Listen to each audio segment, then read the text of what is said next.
Caresha has come back to Caresha Please to be interviewed by Santana. And it's all about Diddy. I got some things to say. All right, you white motherfuckers, all eyes on me.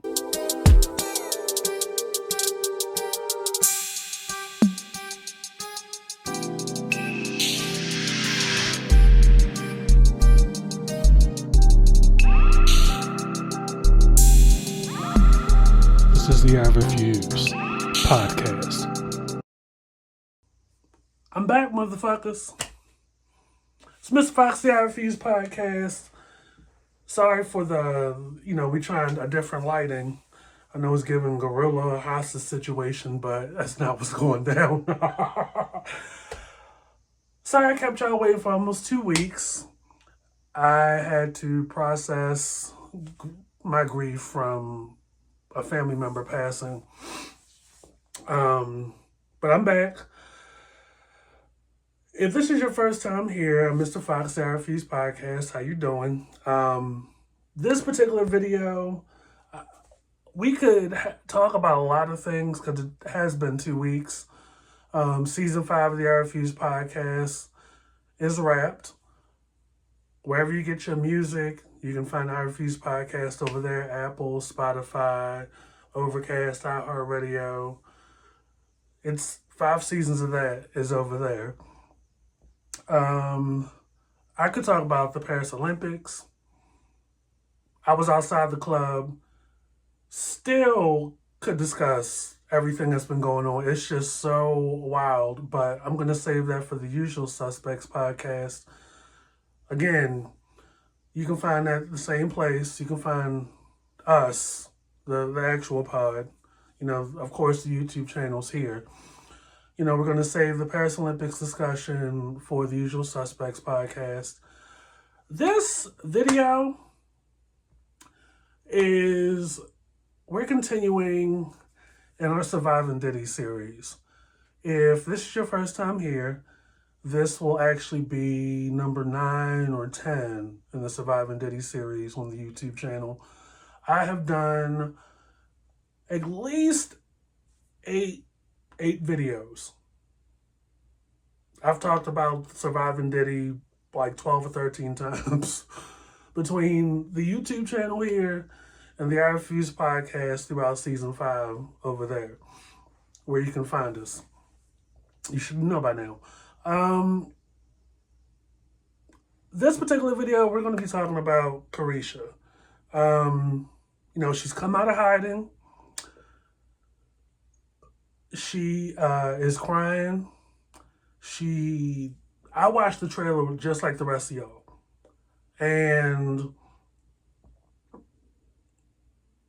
But it did kind of pull on my heartstrings a little bit. Not gonna lie. It did. It definitely did for a little bit. But again, I was also like the rest of y'all, like, why do this now, right? Like, you are implicated by way of several lawsuit filings. I believe Lil Rod's, which was supposed to be the smoking gun. If you want to get some context as to what I'm talking about, it's on the YouTube channel. It's on the I Refuse podcast YouTube channel, right in the same place where you're watching this video. Like, this girl has been called a sex worker, a prostitute, a lady of the night per se, a drug mule. There was mention of pink cocaine, which was a term new to me in 2024. As a decade of I ain't gonna say what decade, I always thought Tina was strictly white. I didn't know Tina had a different color. But you would think in the 6 months because, this little ride thing came out earlier this year, this filing, that she would just lay low. Diddy has relinquished his seat over Revolt, where the podcast is. You would think, oh, she's just going to lay low. You haven't heard her name come up as a possible witness. We've done a video about that. New York City is pulling witnesses together allegedly. You would think, while this stuff is going on, and you're still like giving it up to, hey, daddy performing, blah, blah, blah, blah, blah. You saw the clip. That I thought, she really has the audacity, right? Because popping up, doing this Caresha thing, just popping up and doing this whole thing, it gives a perception that you don't give a fuck. And this is aside from her timeline of either saying bird shit or just coming from the place of a bird. I never said the RFU's podcast was a PC podcast. I'll talk how I talk. Her saying if she ever found out her son was gay, she would beat it out of him. Her coming at other female rappers, particularly Sukiana. Really, really doing a whole lot for somebody that, up until she got with Diddy, relied on another rapper to be put on. All right, so I'm like, okay, she really has the audacity. I'm just walking out through my thought process. And I'm like, why now? Is she going to spill anything? And then, is she even going to speak on Diddy, her experience? What does she have to say that is hopefully empowering, right?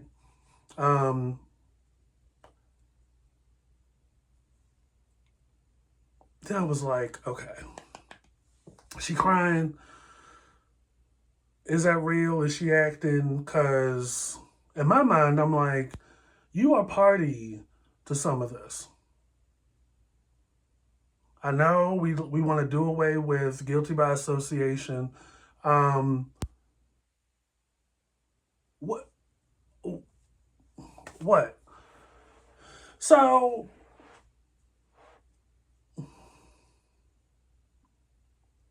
I did not watch the interview.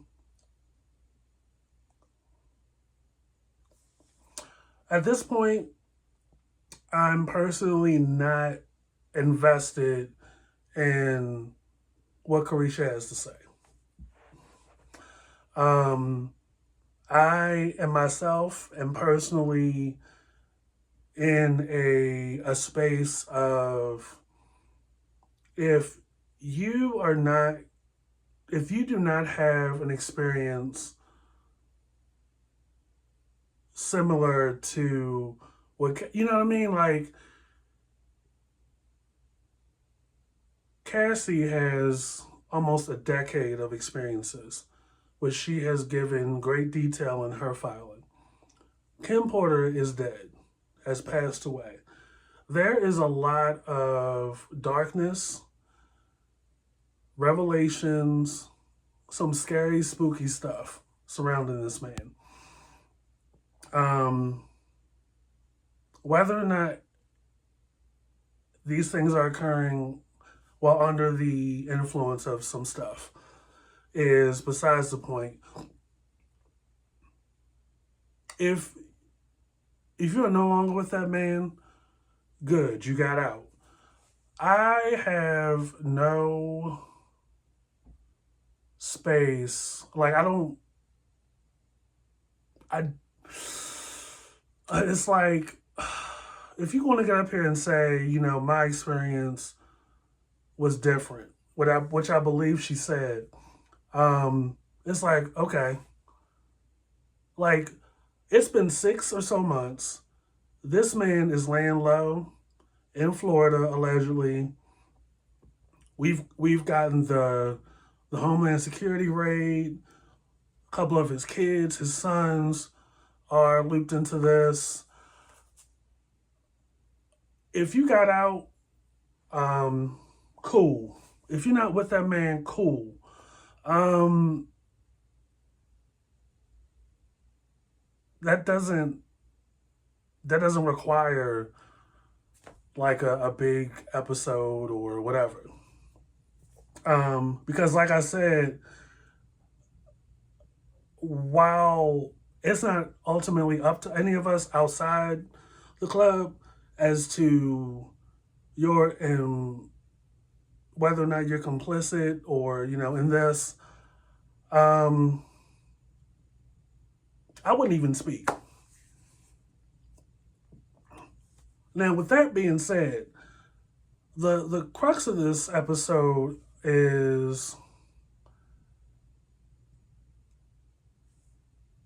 the this is along the lines of a couple of themes I've covered on the podcast in the past about women women from the streets, from the hood, from the trap, from the projects, from the wards or whatever, having a sense of loyalty to a man.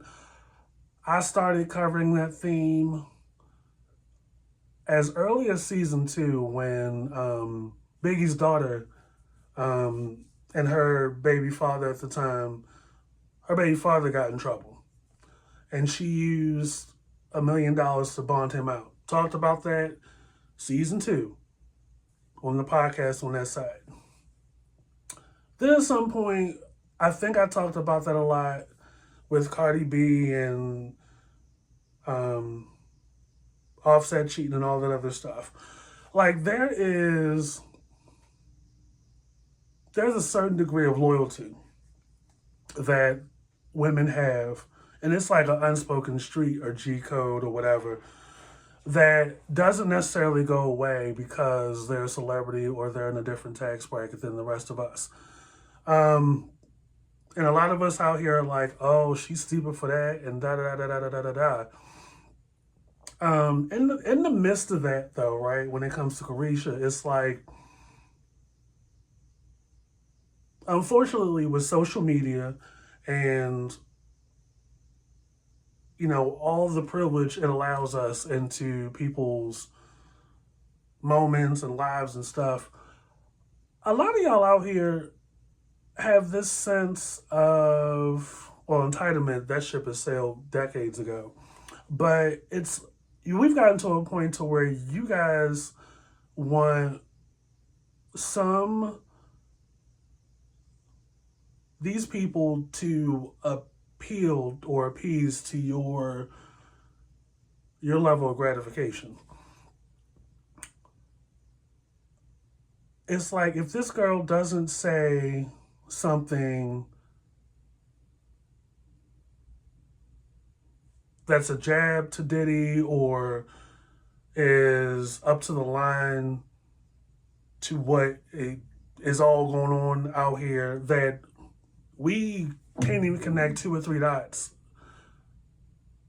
But because all we have is our perception or assumption or, the so on and so forth. And I admit, across my 8 or 9 episodes of the Surviving Diddy series on this YouTube channel, I have based my opinion off of what I've seen in the history of my life, being a consumer of the Bad Boy brand, of the Making the Band brand. And yes, I am of the old school adage that, look, if it look like a duck, if it sound like a duck, it damn sure ain't a cocker spaniel or whatever them old heads say. But yes, I'm in that boat with y'all to a certain degree. But like I said earlier, I didn't watch. And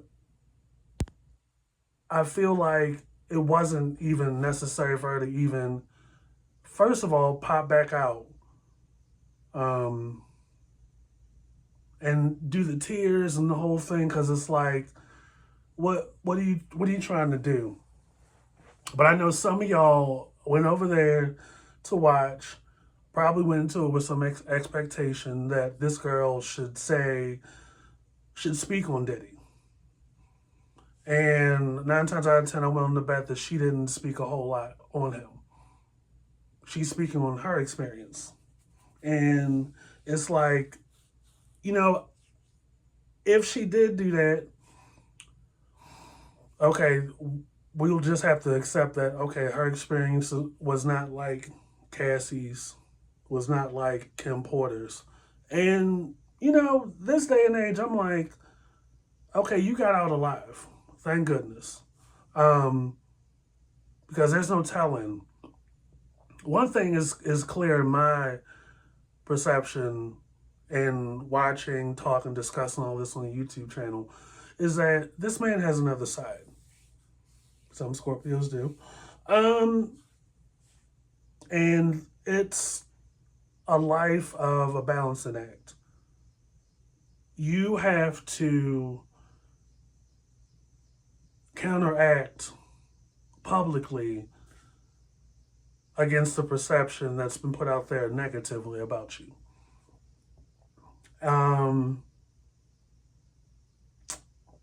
So what is, with a person like Diddy, it's a blessing and a curse for a person that just the day before, just 5 years before or so years, was in the projects, was in Miami-Dade or wherever, where life expectancy is probably up to 18 years of age.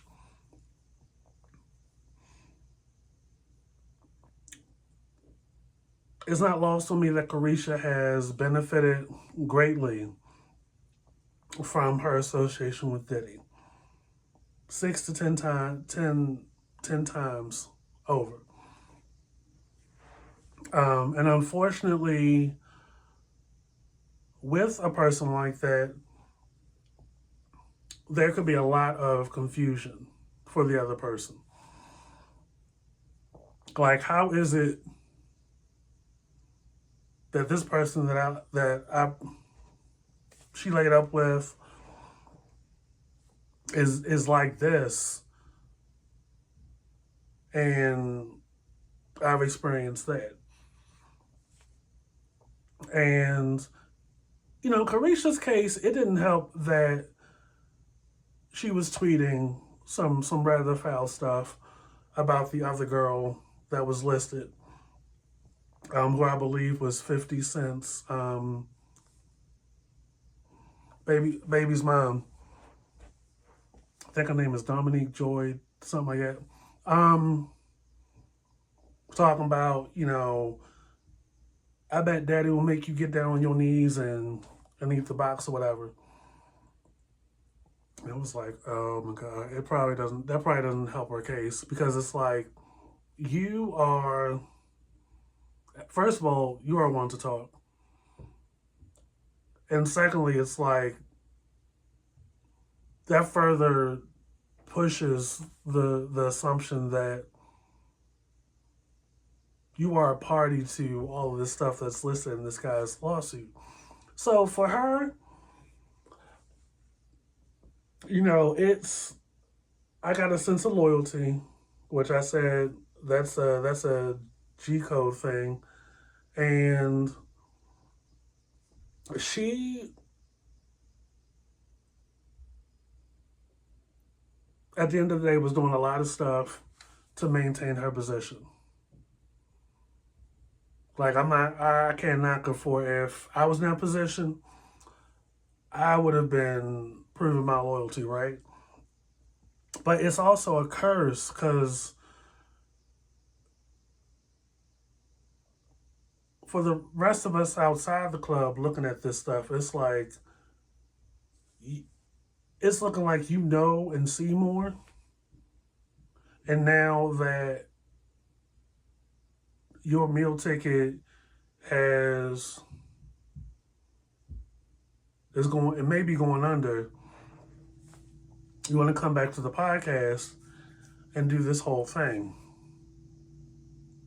Now, I'm not one, I don't have a JD. I'm not in the running to be a Supreme Court justice. Hell, I have, what's the word? No sense of legal ease about any of this. So it's not up to me to gather any degree of guilt this girl may have legally. I mean, not for nothing, Caresha was smart. She had to unpack and process a lot in a short amount of time. She was probably laying up in the bed with that man, cooking him breakfast and all this other stuff while this thing broke. After about a year or two of being together.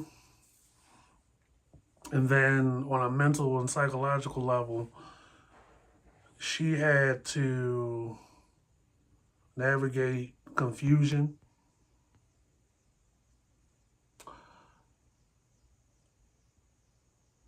I had to go through a whole lot because, probably in her mind, in addition to what this man has done for her, just by association. I'm not even touching the financial stuff because I'm sure she got broke off. And by proxy, family, parents got broke off. And it was quite an experience. But as a woman, right, I was thinking, you probably went into this like it was a real relationship. The feelings and the mental investment. Really got caught up in the lavishness. Here you have a man that's showing you things, that's taking you all over the place, that a dude in the next ward probably couldn't even take you downtown for the weekend. Here you have a man taking you from continent to continent. And I ain't gonna lie, I probably would have got caught up. To you having to look at what it is,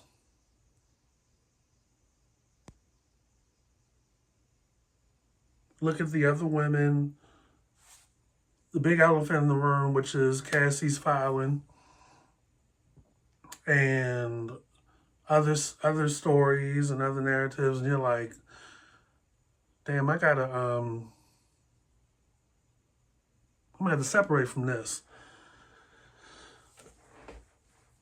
But here's the other thing, where going back to my earlier point about the opinion or the perception, her coming to her own platform in an environment and a space where it's set to her framework.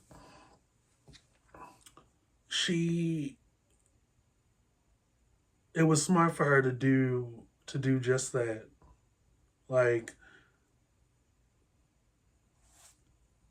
if you're not going to get to continue to live or benefit from the lifestyle to which you become accustomed, you're like, shit, I'm going to just get paid off of my own words on my own platform. I just hope the business side of that podcast was more in her favor. So good for her. I do recall from the trailer that she had briefly touched on the music part. Like she And I think there's like a part in there where she mentions her relationship with JT and, the current status of their relationship. Um,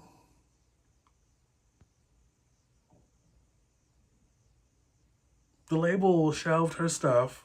They didn't think there was any growth in it, which, translation, that shit is, they think your music's trash. And here's the thing, like, as much as y'all love these people, these city girls, um, y'all ain't that none of that claim and those opinions translate into sales. And not for nothing, the city girls were cute for a couple of summers, right? And as somebody that's never been locked into a city girls album, the opinion that I've picked up on is that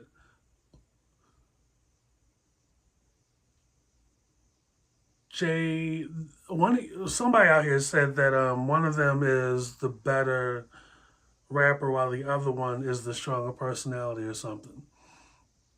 And I know that Caresha felt some kind of way that from her assumption JT was working on this album behind her back. Because, and I know some of y'all in the comments will correct me, because like I said, I'm not really locked in, never was, into the City Girls. One of them went to jail and the other one held the group's name together and held the group down performing and stuff. And I think it was Caresha that did that. So I get, if that's the case, I get that why Caresha felt some kind of way about JT doing the album, doing music solo behind her back. But not for nothing, you weren't locked into the music when you were laid up with Diddy. What was JT supposed to do? And the state of female rap has evolved more towards the younger girls. Lotto, Ice Spice, Sexy Red, Glorilla. It's no Cash Doll's not younger. No shade. It's going in that direction. And yes, I did put on JT's solo album a couple times since the Friday that it came out. It's cute. It doesn't stick like grits for me, but I grew up on Lil Kim. That's a whole nother story for a whole nother episode. But it's like Carisha's issue with JT is more an ego thing. And this is aside from what's been obvious for months or even a couple years leading up to this point, where even as JT has sat on the couch at Caresha Please next to Caresha and across from Santana and she's crying, Caresha has no emotional attachment to that. And it's like, damn, not even on a basic human decency level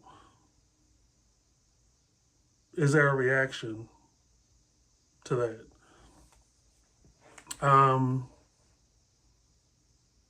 So sure, I would, not for nothing, I would chuck the deuces up too. So I don't necessarily feel that bad for Caresha.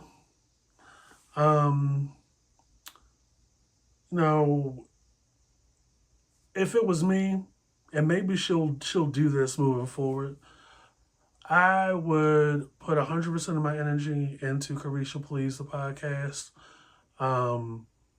Really, really get up on there while, this big podcast video thing is happening. Because this dark cloud over Diddy is not going away anytime soon. And she is going to have to do something because there's no coming back. The City Girls, there's no coming back. Your record label isn't feeling the music that you're doing right now. And quiet as a cat, wasn't Saucy Santana supposed to be coming out with an album?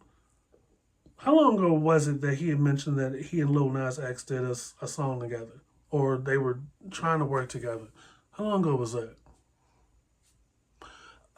So I don't know. It's like you got to come up with an, another source of sustainability. If it's not going to be the music, if Diddy is literally on the baggage claim carousel, leading to Fed charges.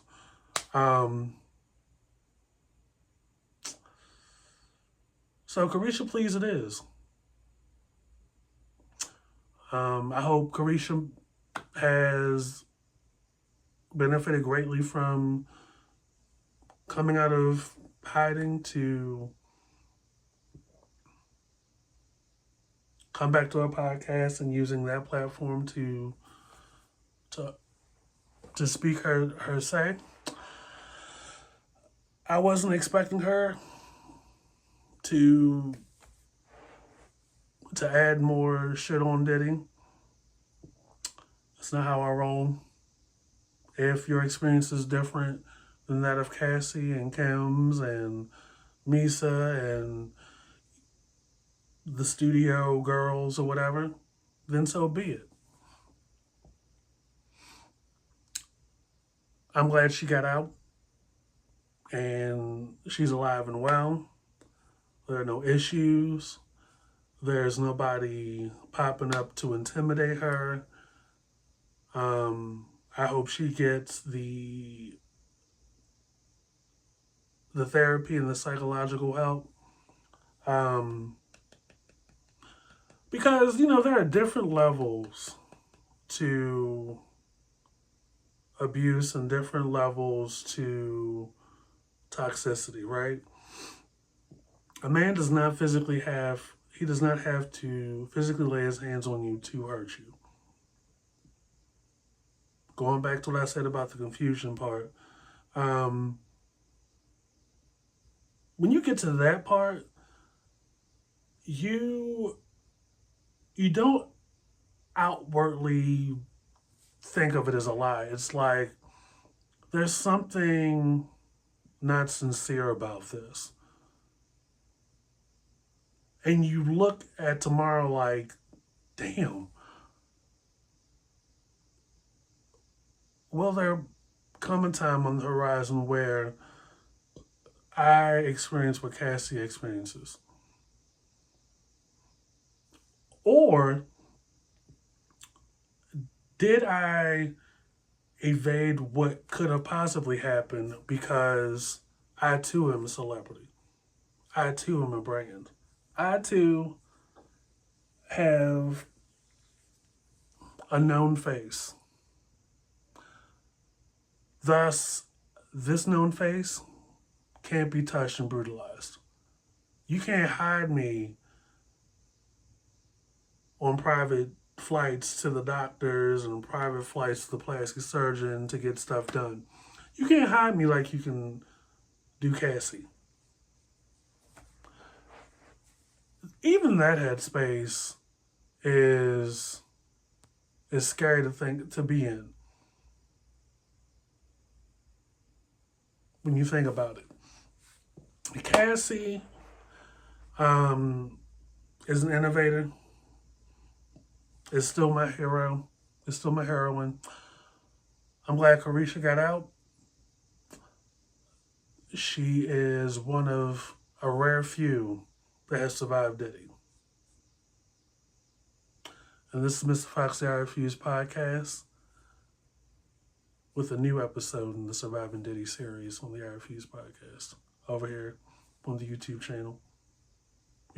We've done some Surviving Diddy stuff over on the pod throughout season 5, over there wherever you get your music and you get your other podcasts. You will hear from me again on the podcast side through the Usual Suspects podcast between now and the weekend. Abstract and I were just talking this morning about the topics we're going to discuss, and I will be talking about this and Paris Olympics and stuff. It's more so for her to talk about it. You know, it's very important that we all listen to a female perspective on podcasts, especially when it comes to toxic men, men in general, and men like Diddy. So keep it locked, keep it loaded, and I will catch you guys later. Peace. Fendi, like the bag.